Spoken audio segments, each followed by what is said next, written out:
Hello and welcome back to Tricolor Gaming with me, Fletcher. Dilophosaurus has become a rather infamous animal thanks to Jurassic Park. But what are some of the truths behind this curious creature? Welcome back to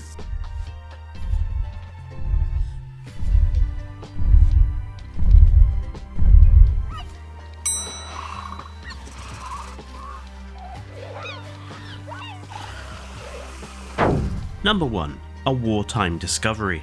The story of this predator starts during World War II, where the best preserved skeletons were discovered and recovered between 1940 and 1942. Initially dumped into the wastebasket taxon of Megalosaurus, a common procedure for theropods at the time, this animal's discoverer, Samuel Wells, would later find a much more complete and larger skeleton in 1964. This skeleton is the one that bore the distinctive crests, and as such he would name the animal Dilophosaurus in 1970. Number 2. The biggest of its time. While a lot of folks know that the Dilophosaurus popularised by Jurassic Park is far too small, it might be surprising to know just how big these animals were. Dilophosaurus would have been around 7 meters in length and weighed around half a ton. At this size, Dilophosaurus is the biggest known land-based theropod from early Jurassic North America. Number 3. First crests. These days, theropods with head crest-based adornments are fairly well known.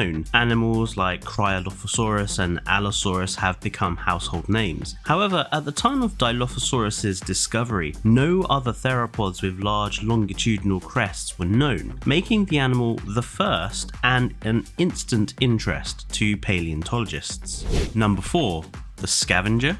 In the 90s, when I was a kid, Dilophosaurus was largely considered a scavenger due to its very slender and apparently weak jaws. However, these days that view is very much outdated. In 2021, paleontologists investigated the jaws of Dilophosaurus and discovered that it would have had a bite strong enough to pierce and break into bone. Not only this, but lightweight bones and a slim body structure, along with signs of possible unidirectional breathing, similar to birds, indicates that Dilophosaurus was a fast, agile predator and an apex predator of its ecosystem, and not a solo scavenger. Number 5. Maybe a piscivore? In 2005, a study into the bite force of Dilophosaurus by paleontologist Francois Therin and his colleagues discovered that the strongest part of the bite was around the front of its jaw, around the chin, and its distinct rosette of teeth. This is very similar to Spinosaurids. Then, in 2007, James Kirkland suggested that this rosette of teeth, which interlocked at the sides, were not only similar to Spinosaurids, but also to gharials, modern relatives of crocodiles known for fish-heavy diets. There is also the fact that Dilophosaurus had retracted nasal openings, another trait of Spinosaurids, and very long, flexible arms. Then there's the fact that its discovery was on the vicinity of a very large prehistoric lake known as Lake Dixie, which would have provided an abundance of food. While we can't say for sure Dilophosaurus was a piscivore or just adapted to hunting fish when it needed to, it is certainly an interesting idea. Number 6. Preferred the small prey? In that same 2005 bite force study, it was theorized that Dilophosaurus would have more than likely hunted prey that was smaller than itself. Its jaw and teeth structures were suited to this, and the jaws were surprisingly strong in the beam, capable of absorbing the pressures of struggling prey. However, it also stated that in comparison to the cone-shaped teeth of Spinosaurids, Dilophosaurus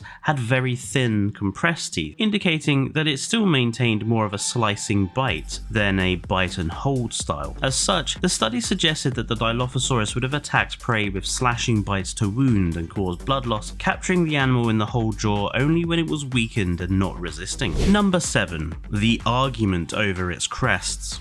Like most crested animals, there has been a huge amount of discussion over the purpose of its crests. Wells initially suggested that they were there for thermoregulation or ornamentation, but admitted this was all conjecture. In 1986, Baker suggested that the crests must have only been for sexual selection or display, as the thin, fragile nature of the crests would have made them unsuitable for headbutting, and in 1990, Walter Coombs suggested colourful enhancements for them. Then in 2011, Kevin Payden and John Horner proposed that any bizarre structures on dinosaurs in general, like crests, crests, frills, and horns were primarily used for species recognition and dismissed all other ideas. In direct response to that, Rob Nell and Scott Sampson argued that species recognition was unlikely, and that sexual selection was a far more reasonable explanation due to the high cost of growing them, and the fact that they seem very variable. In 2013, David Hone and Darren Naish also criticized the species recognition hypothesis, arguing that no animals use such structures in that way, and that Payden and Horner had ignored the possibility of mutual sexual selection, where both males and females have head-based adornments. By 2020, the purpose of the crests is still under debate. Number 8.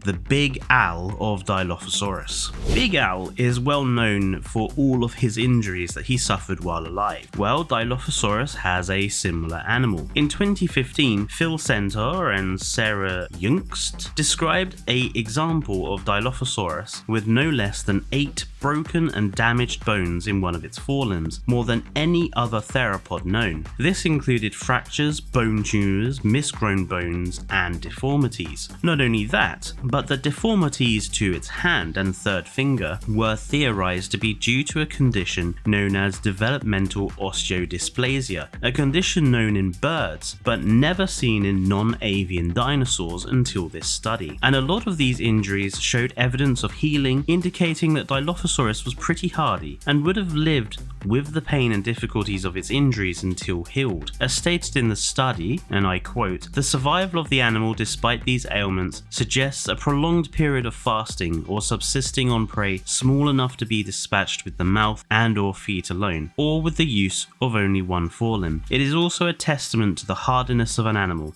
that doubtlessly experienced an agonizingly long duration or durations of high degrees of pain in multiple locations." The same study also made a very good point at its end. Dinosaur pathology is often an underreported aspect of dinosaur study, and that studying pathology can contribute useful information about the lives of these animals. Number 9.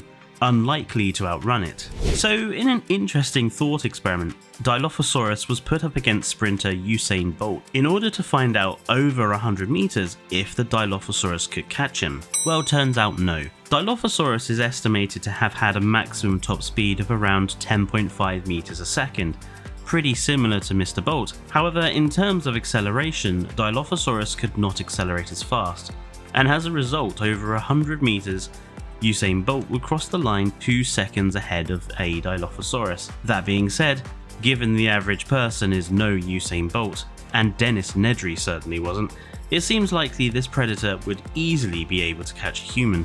Number 10.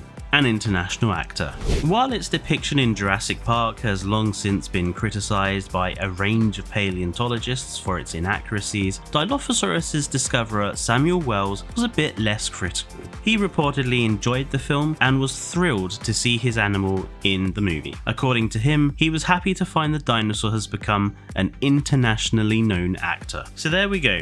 10 things you might not have known about Dilophosaurus. Let me know in the comments which of these facts is new to you, or if you have anything to add to the list. Don't forget to like the video and subscribe for more content from Triclaw Gaming.